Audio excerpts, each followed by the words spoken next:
Hi, my name is Kennedy, and I'm presenting with Sabien and Bryce, and our presentation is over black hair. We're going to be talking about the hairstyles and the cultural significance of the hairstyles to the black community.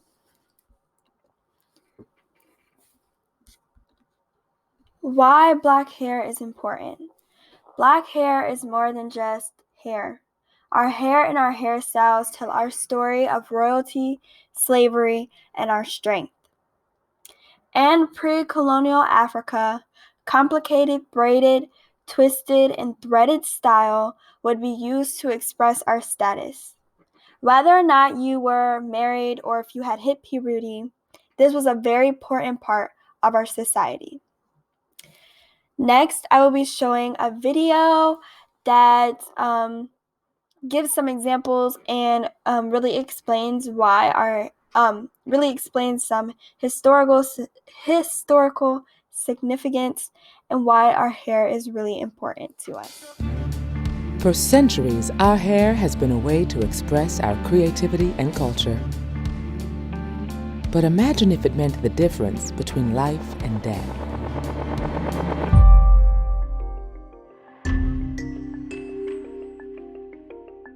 Hi, my name's Zainab J. I'm a freelance makeup artist from London and I work in film and television. Today I'm going to be recreating some methods of hairstyling that were essential for the survival of African people. For our people, hair has played an important role in survival.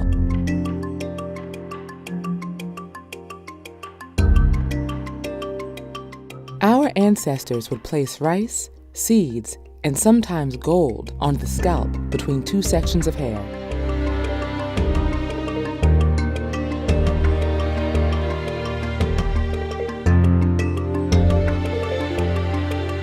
They did this so that if they were captured and forced to voyage across the Atlantic, they'd at least have a small amount of food for sustenance.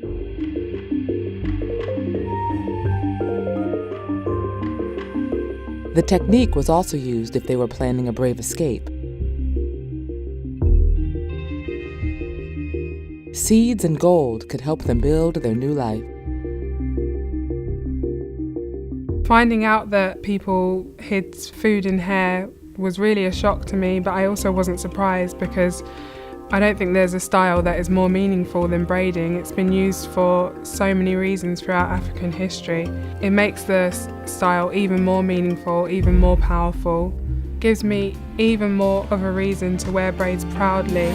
I've been lost and I've been down, but I know someone who light my way. Raise me up and show me the way, 'cause I know right now we found our place. In the 1800s, African women were required to keep their hair covered in head wraps, except on Sundays, when some could remove the wrap and style their hair for church. When left with nothing but their spirit, resilience shone through. Butter and other household items were used to moisturize and condition.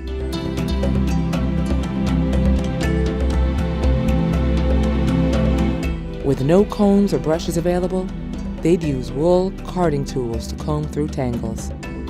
It wasn't much, but it was one little moment when they could feel human again.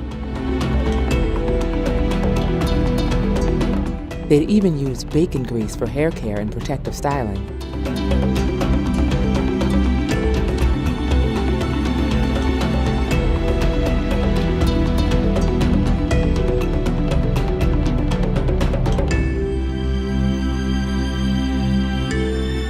If our hair could talk, it would tell you a story of power. There's no bad texture. Our coils hold the DNA of survivors. Be proud. Be bold. Be unapologetically yourself.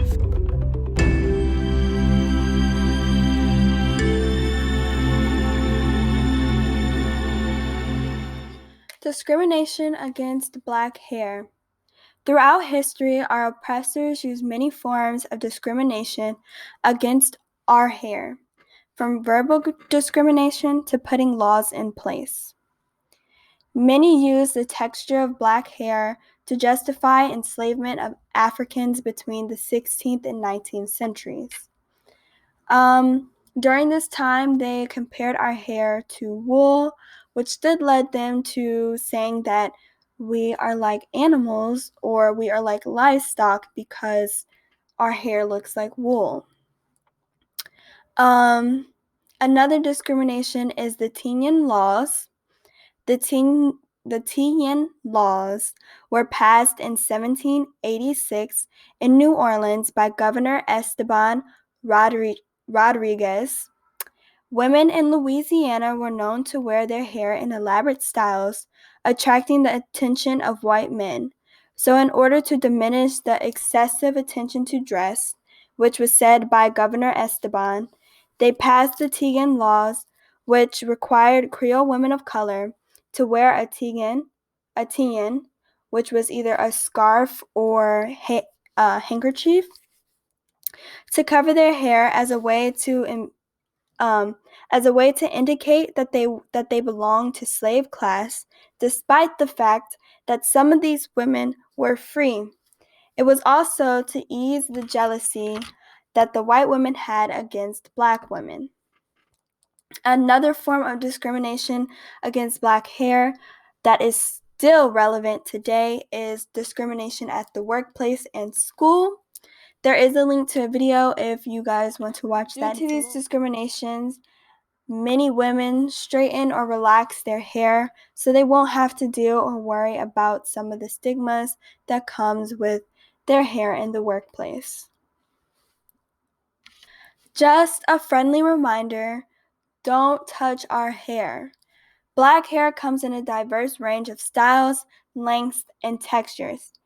Yes, we know our hair is beautiful and eye-catching, but touching someone's hair, especially without permission, is highly offensive.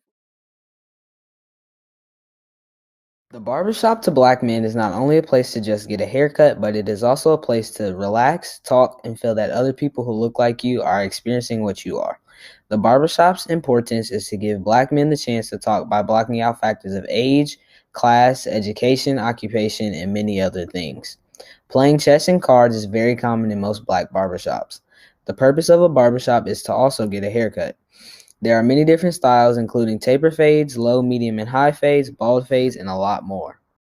The curl sponge was invented by Bridget Gopa and Bruce Boyd in 2004. Its purpose is to style a black man's hair with or without a little product. It is used by gently rubbing the sponge without pressing in a circular motion around your hair. The sponge will start to coil the hair after a few minutes. You can use a small amount of product by applying it to the top of your hair to make the coils tighter and more defined. Dreadlocks date back 3,600 years to the Minoan civilization. Dreadlocks are rope-like strands of braided hair. They are worn for multiple reasons, including religion, ethnic pride, or just as a fashion statement. Cornrows. Cornrows are named for the similarity to cornfields represented agriculture and civilized living. There are many different types of intricate braiding techniques which are really popular today for its efficiency, protection, and ease. Before the Industrial Revolution and abolition, slaves wore cornrows for protection against long, laborious hours in the sun. Also, in the previous video that we watched earlier in this presentation, they put rice and gold and anything that they could possibly put into their hair that they would need for survival.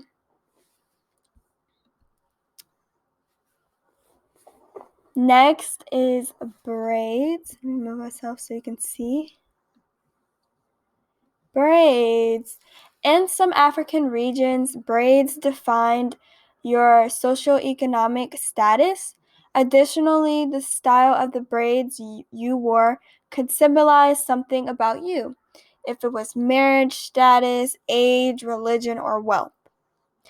Box braids connect to the Mbuvi braids of the Mebalantu women in Namibia. However, popular braiding techniques include many of the styles we talked about, like cornrows and dreadlocks. Other favored techniques include box braids, micro braids, silica weaves, twists, Ghana braids, and Fulani braids. So right here is the Ghana braids. This is a Fulani style type of braid, and this is silica weaves twists. Next, we have Bantu knots. Bantu means people, and it is usually used to loosely describe the over 400 ethnic groups in Africa. Styles specific to the group or culture are named after them. For example, the Zulu people originated the hairstyle, so they are often called Zulu knots.